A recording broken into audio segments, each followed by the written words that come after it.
Hi, it's Todd Gross. I'm really excited to have you here today. Thanks for coming.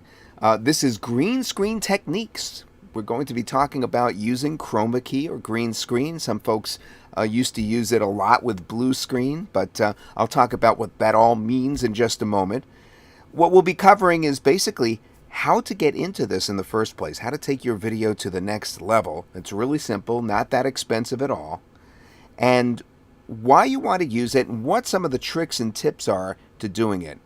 Now, before we get into anything else, we want to talk about, of course, what green screen is in the first place, and I'll be doing that in just a moment. I want to remind you, this is an information-only webinar, okay? There is nothing for sale here. This is just for you to learn about Chromakey, to learn about green screen, so you could do it at home as well with inexpensive equipment, and how to do some of the tricks that I've learned over the years.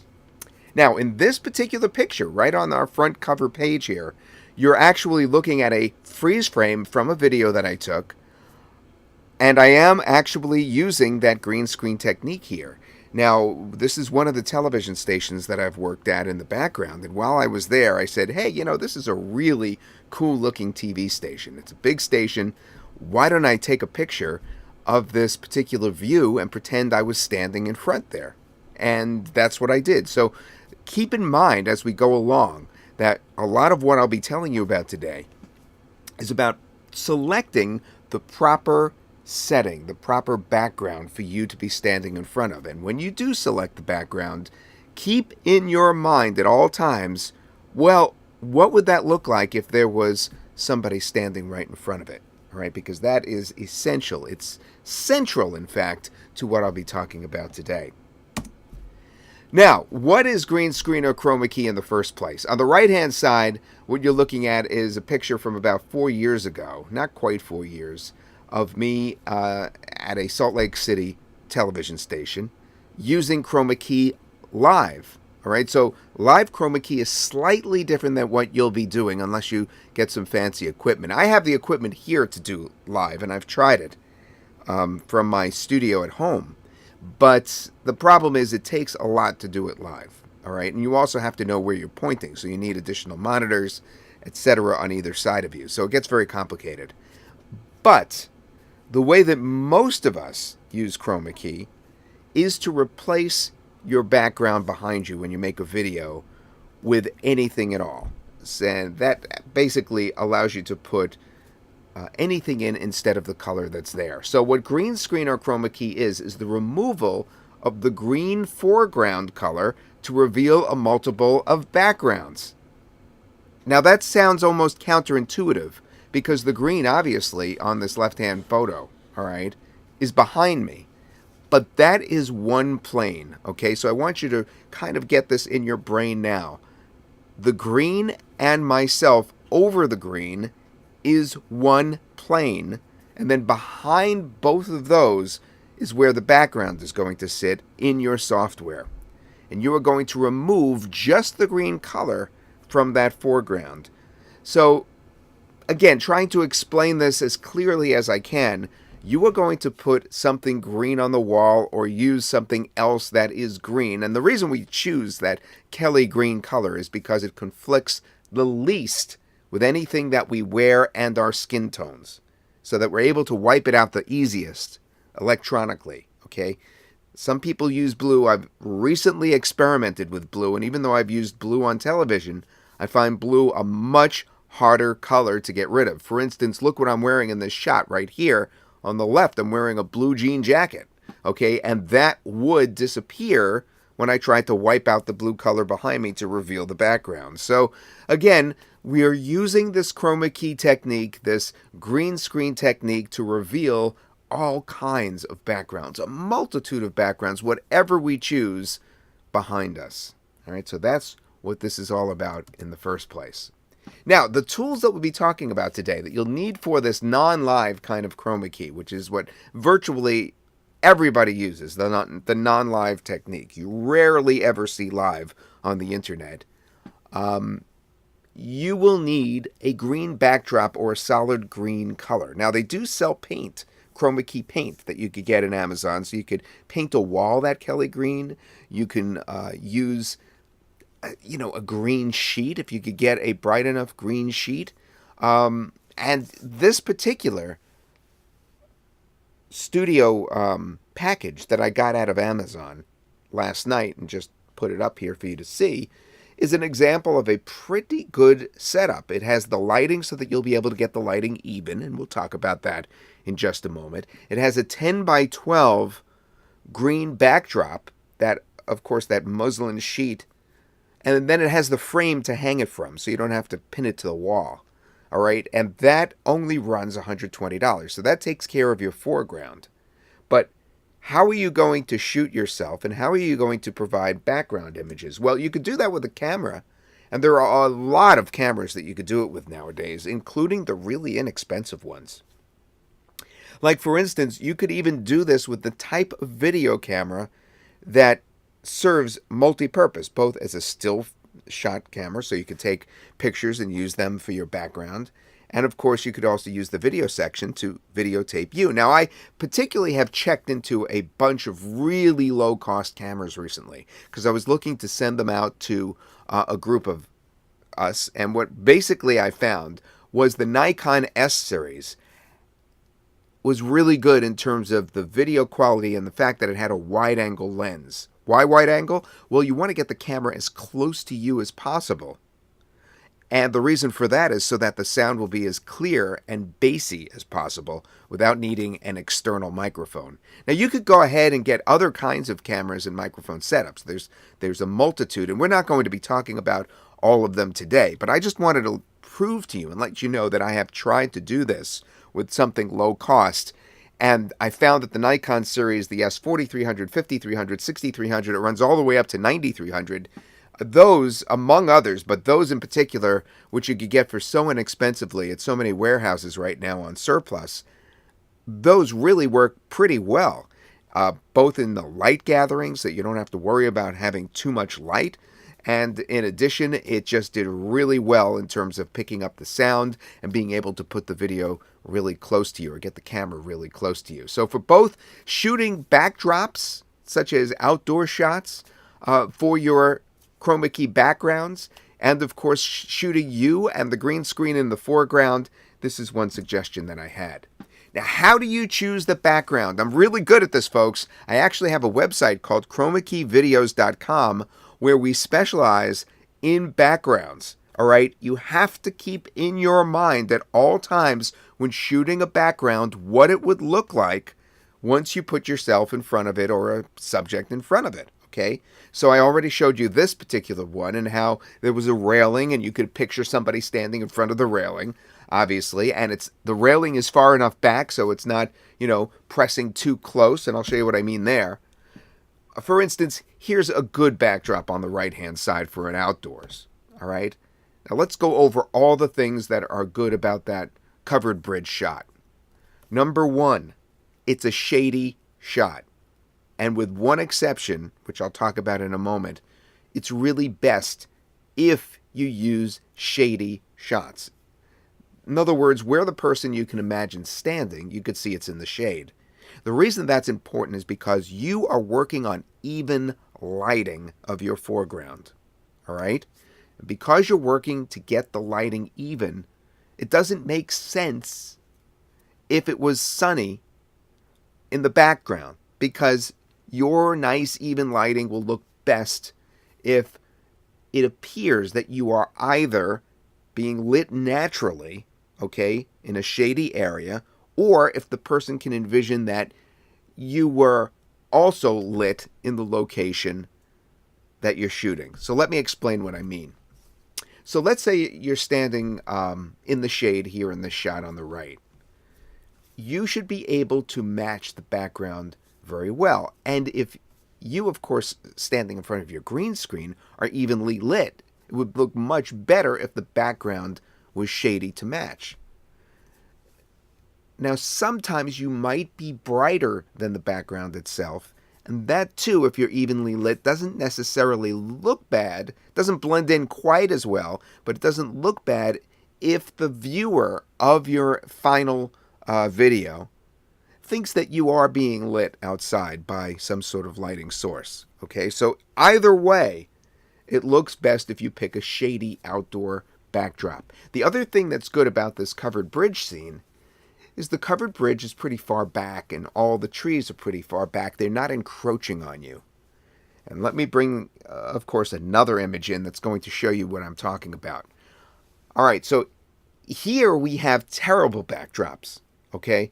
For instance, the one on the left, we have grass and pumpkins pressing right up against the camera lens, so there's no room for you to stand. You can't imagine someone standing. First of all, it's all wrong because you'd be too large in front of those pumpkins. I mean, you'd have to have your head totally blown up, or actually the relative size, you'd be too small in front of the pumpkins, now that I think about it. So if you can imagine yourself standing with those pumpkins, it would look like you're a munchkin, all right? The other thing that's wrong with it is the grass in front of the pumpkins towards the viewer, towards you, looking at that shot.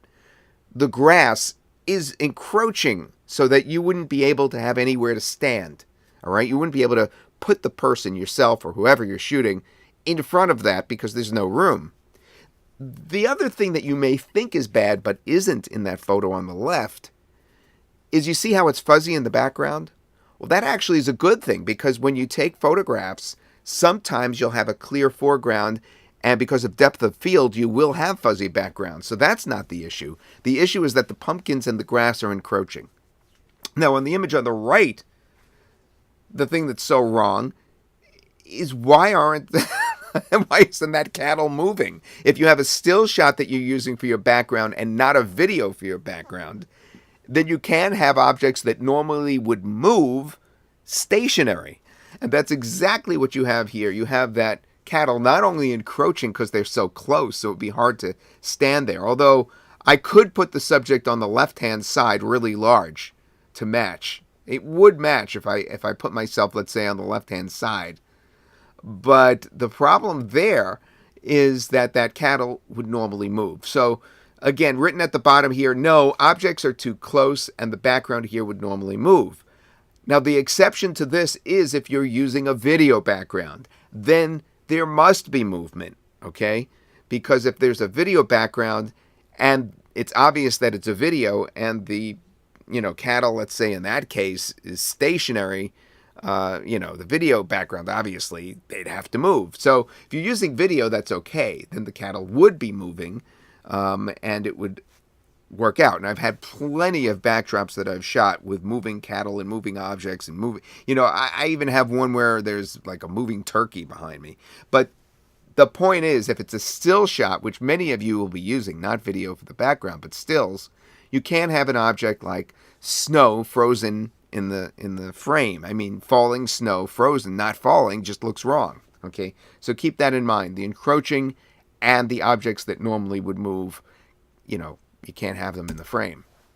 Now let's talk about the foreground. Remember the foreground, and this is a still frame from a video. So this is a foreground video here that we've taken a still frame from, includes you and the green. And what we're going to do is be removing the green color itself with the editing software, okay? So there's various considerations when you're shooting the green screen, in this case, which is the foreground. And the first one is to get the lighting even. Now, the reason it's so important to get the lighting even, not only does it look good on you, although you can have dramatic effects by having uneven lighting on yourself, which doesn't necessarily look bad per se, but you also need to get the green behind you evenly lit.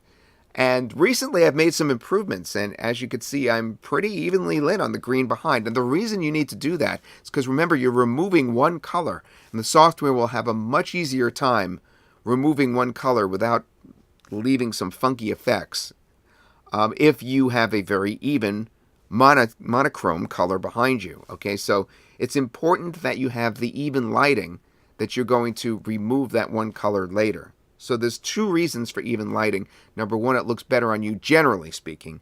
But more importantly, you need that background behind you to be evenly lit so that it will be a whole lot easier to remove that color later to reveal the background behind you. There is a wonderful trick that I was first tipped off by James Renoff about. This trick is so good that it has produced the best Chroma key shot in terms of believability that I've ever done. All right.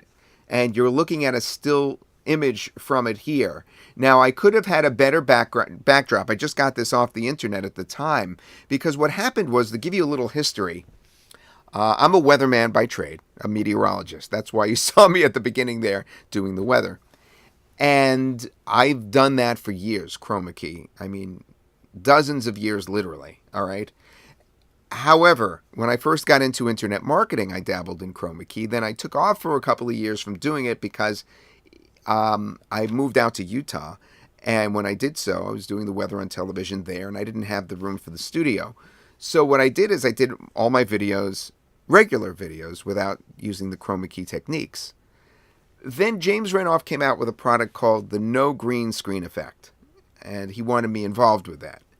And when I learned one of his tricks, which he hadn't even tried, and I immediately ran out and tried, I couldn't believe how well it did.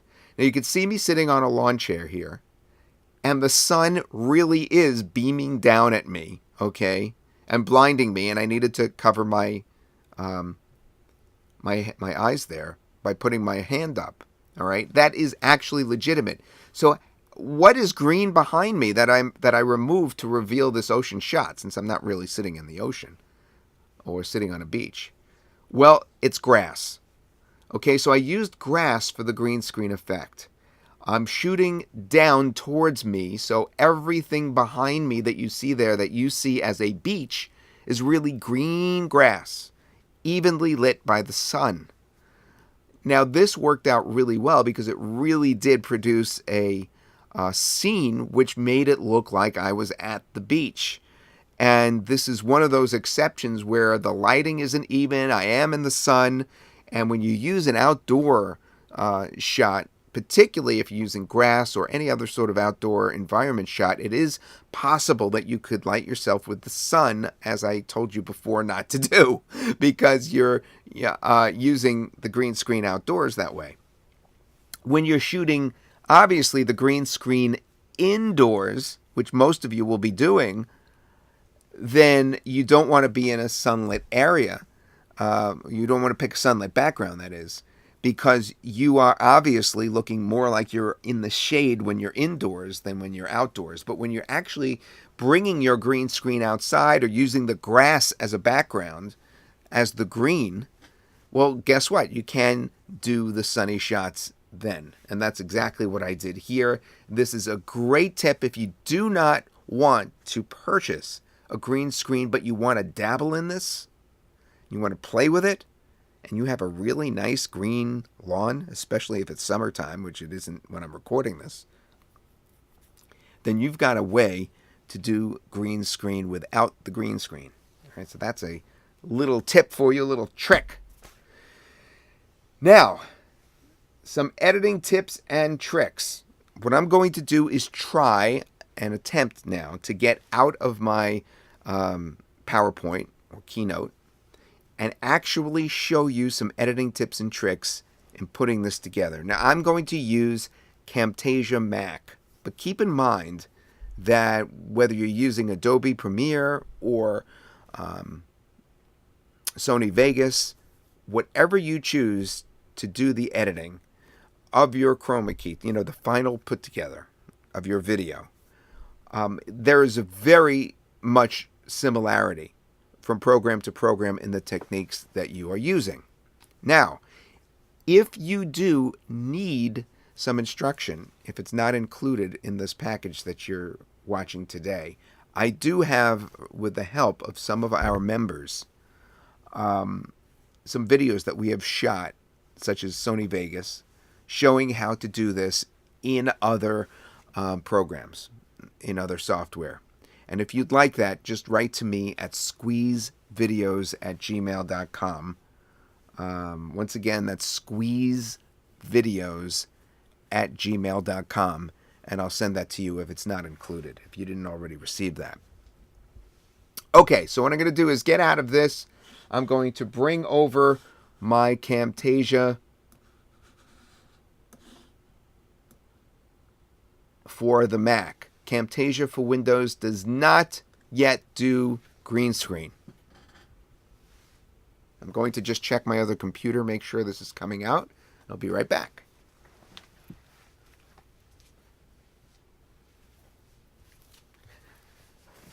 Okay, we're all set. So what I'm going to do is actually show you a couple of little tricks in putting together the green screen performance, so to speak, the actual video. Now, when I do this, there may be a delay in the audio. I mean, it's bad enough on my computer alone. Sometimes because of the memory problems, etc., it doesn't play smoothly. But, you know, going through this webinar, it may not play smoothly.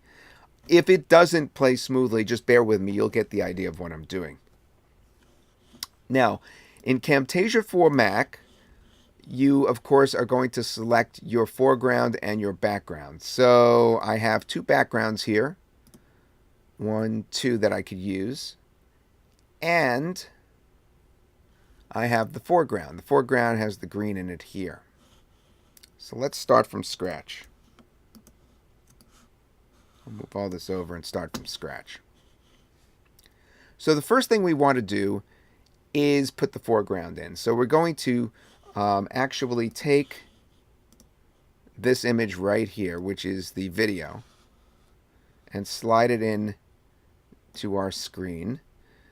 Now, if you look closely at what we have here, this is already instructive, and I didn't do anything yet. We have something that I have propped it up, a tube that has numbers on it, and I propped that up to do focusing. Okay, so that's just how I focus where I would normally stand. I put that tube and I focus on that. Then you can see I'm using the full width of the Chromakey, and there's a way to mask out anything that's not perfect here on the edges, so you don't have to worry about that necessarily, that you see that. And I'm going to forward it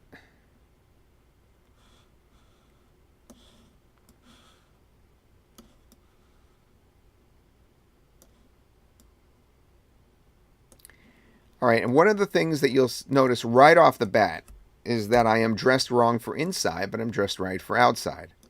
Well, that makes sense because I'm going to be showing an outdoor backdrop, okay? So one of the things you could do is you could turn nighttime into daytime, right? I shot this at night, and I was able to provide a daylight backdrop. So I turned nighttime into daytime, and I turned indoors into outdoors, and I turned season into another season. And I could do that all just by dressing the way I want for the backdrop, you know, picking a background that is the season and the time of day that I want, etc. So in this particular case, I was shooting a video that was to be used mostly during the winter. I envisioned most people coming during the winter to see the video, so I chose some of my winter backgrounds that I shot. And now that we have the foreground, let's take a look by importing one of those winter backgrounds. Also, a television station that I worked at recently, there was a freak November snowstorm last year. All right. Now, what's good about this particular background video is not only have I chosen this to look natural for where somebody would stand, right here on the sidewalk. All right. So I use that technique. Now, encroaching on me, remember I said you don't want anything to encroach on you. This is kind of encroaching on me on the right-hand side a little bit, so I could get that out of the frame. But not only do I have a nice place to stand, it would look better if it was a little lower.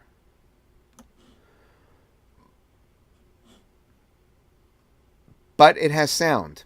So this has natural sound, which I've toned down somewhat, so that will help make it seem very natural. It has movement as I kind of breeze through this. You can see there's people walking in the background, including myself at the end, actually. I walk, if you could watch here, I think it's towards the end, right here as an example. That's me walking in the background right there. But it doesn't matter, so there'll be two me's in this. It's kind of funny. And we have the motion going on in the background because it's video, which is good. We have a nice evenly lit. It's slightly sunny, but it's evenly lit because it's mostly cloudy. All right. So we've got that going. We have the natural place to stand. So everything is good about this particular backdrop. Now we have to match, obviously, that backdrop with the right foreground in terms of the weather. And we did that, right? Because I'm dressed properly.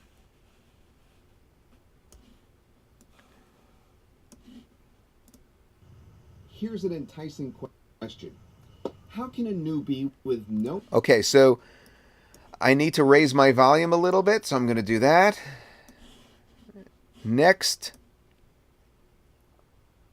I noticed that the background noise was just a little tiny bit high. There's a truck that was running its engine, so I'm going to bring that down a little bit. Now the important part. Let's get rid of that green and also get rid of some of this other stuff on the edge. One way to easily get rid of some of that other stuff on the edge, like the two clamps that are holding the green fabric, is to just make me larger. Make everything larger. So I got rid of it right off the bat that way. That's the easiest way. You could also do something called masking, which will get rid of it as well. That's a little bit more advanced, so I'll skip that here. Now, in Camtasia for Mac, to get rid of the actual green color, you go to Video Effects and you pick Remove a Color. So it doesn't say anything about Chromakey or green screen or anything. It says Remove a Color. And it shows in the instructional right here how he's removed the green behind him as well. I don't want to brag, but his green isn't quite as good as my green. It's good enough, though. All right. So what I've done is I've placed Remove a Color onto the actual graphic, and now I have to go in and remove that color. And I do so by using this magnifying glass right here on the right. Now, most video programs use an eyedropper. Okay, you pick the color by eyedropper, but I'm going to pick it by magnifying glass. I'm going to pick the average color. I usually go a little bit more towards the brighter side. I find it works better. But I'm going to pick the average shade, I should say. So, for instance, this is darker here. This is lighter here. It's hard to see because it's so close. It's a little bit of a shadow here. So we don't want to pick that. Let's choose something in between. This looks neutral right here. So I've chosen that, but now notice it has left some green edging. You can see some green edging. I'll zoom in. It's pretty obvious as I blow it up. And the way to get rid of that is with the controls. Now, this can get very advanced depending on which software you're using, and it's a lot of trial and error. So, for instance, I've taken, 6 months to a year to really get this down, all right? But the first thing is to narrow the zone of colors that this is going to be keying out, and they call that the tolerance. Now, if I go too far, you'll see I'll disappear altogether. See that? First the black, and then other things disappear.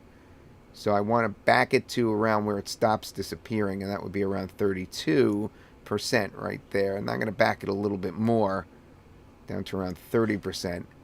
And you can see the green is almost gone. Now, to get rid of additional slight green, I have a few options. I could play with some of the other controls. I know they generally don't work, but the hue sometimes gives me a little bit of a softening of the green when I play with the hue a little bit. The other thing I could do is I could actually tone down some of the chroma itself. You could see that I'm almost too saturated with color here. So what I would tend to do is go back to my tools, pick color adjustment. I just made it black and white. Now I'm going to neutralize that.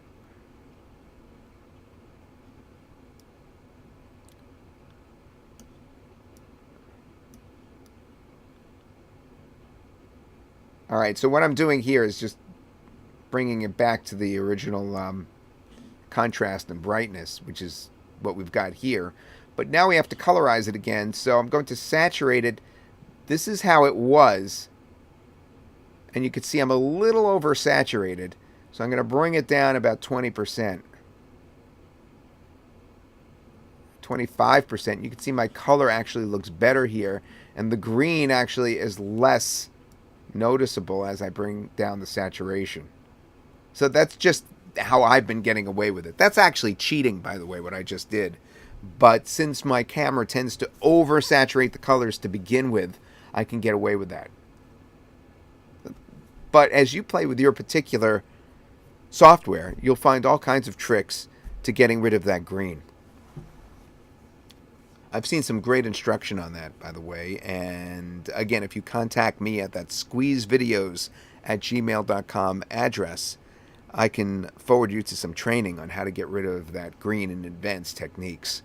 But we're talking pretty advanced, so I don't want to confuse the issue right here, right now. Since I've pretty effectively, as you can see, gotten rid of the green coloration. There's not much green halo left right here. So we pretty much are done. The only thing is I want to show you one of my tricks to making really good cuts. No longer do you have to search the internet. Okay, do you see in that particular case, I made a mistake and had to stop. Then when I do that, what I would do is I would split the entire scene.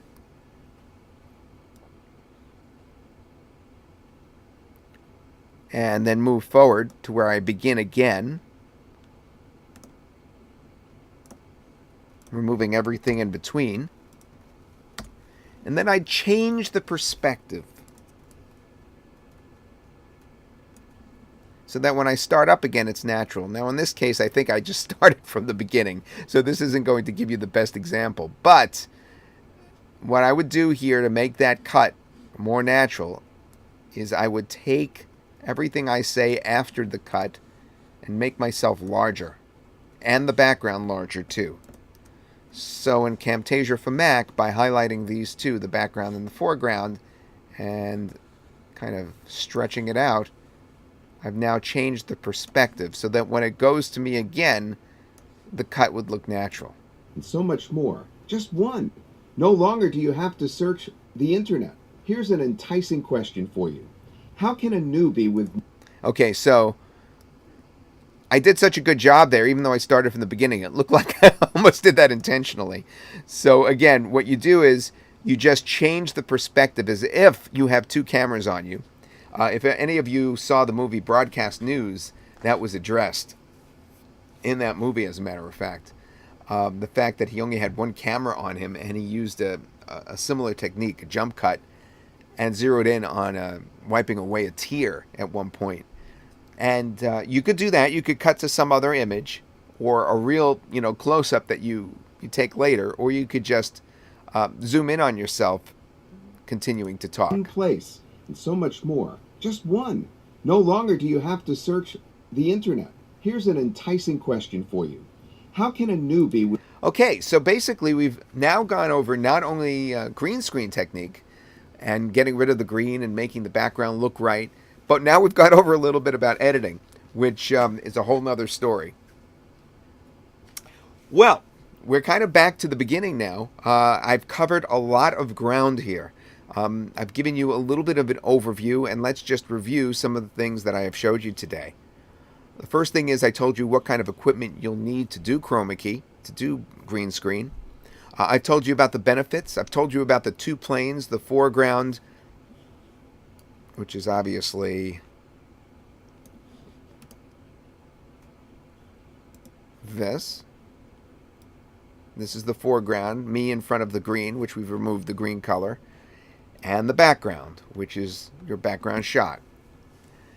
The different kinds of backgrounds you can use. You could use indoor shots. You could use outdoor shots like this, or you could use generic or things that you get from the internet. There's motion backgrounds that you could get for sale. I think I could briefly show you an example of a background motion. Let me do that, because I think I have it pretty much at hand.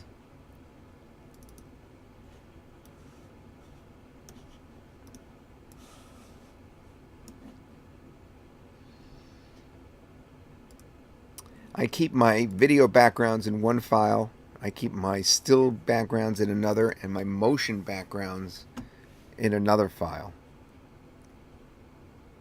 You know what? I could just load one of those backgrounds in while we're here. File, import. It's going to look funny because I'm wearing a outdoor outfit, but it'll still work.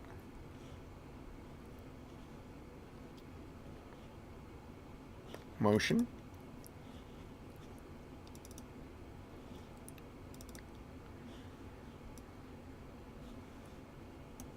Here's the Earth spinning.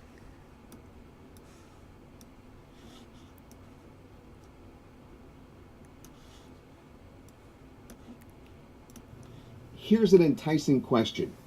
How can a newbie with no internet marketing experience... And here I thought the question I'd be asking is something to do with outer space. Why? Here's an enticing question. Why have we not found aliens yet?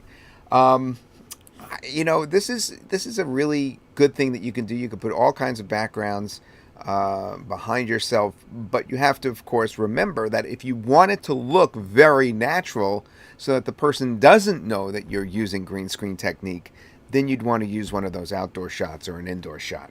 Okay, so we've gone over the backgrounds, the foregrounds, gone over the equipment, and of course some of the editing, and most importantly, we've gone over how to select the backgrounds properly. For instance, something we just did naturally right here when I chose the background is I moved myself over to the right just so that everything fit correctly.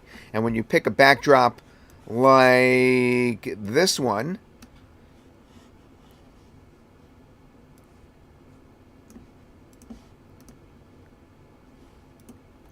it would look best if you were standing where the sidewalk is, all right? Even if you can't see the sidewalk, it would be most natural if you were where the sidewalk normally would be. And in fact, in many cases, you will actually have an idea. You will see the sidewalk. Now, obviously, you have to pick the right sizing, too, because this would look like you're a munchkin. So you want to keep everything in mind. And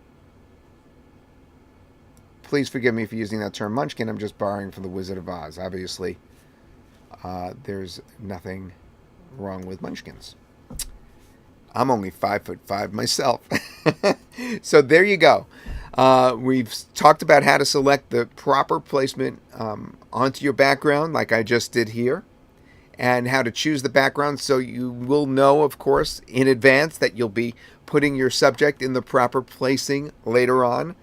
And we've shown you the editing so that you can put it all together and make a really dynamite video that looks like you are anywhere in the world, whether it's New Zealand or the Rocky Mountains in the United States or on the beach or in any season you want. Using green screen, using Chromakey is the ticket out of your little basement studio like I'm in right now, and where I recorded, of course, this particular video. I hope you've enjoyed this green screen presentation. Once again, and let me put it up there on the screen for you, you could reach me.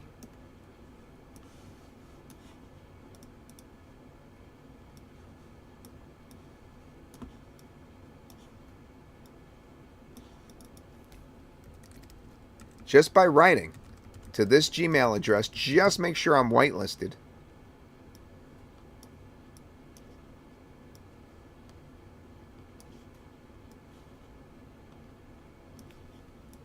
squeezevideos@gmail.com. Once again, that's squeezevideos@gmail.com, because we have a lot more advanced stuff that we can go over, and we could start talking to each other about this, because obviously I love it.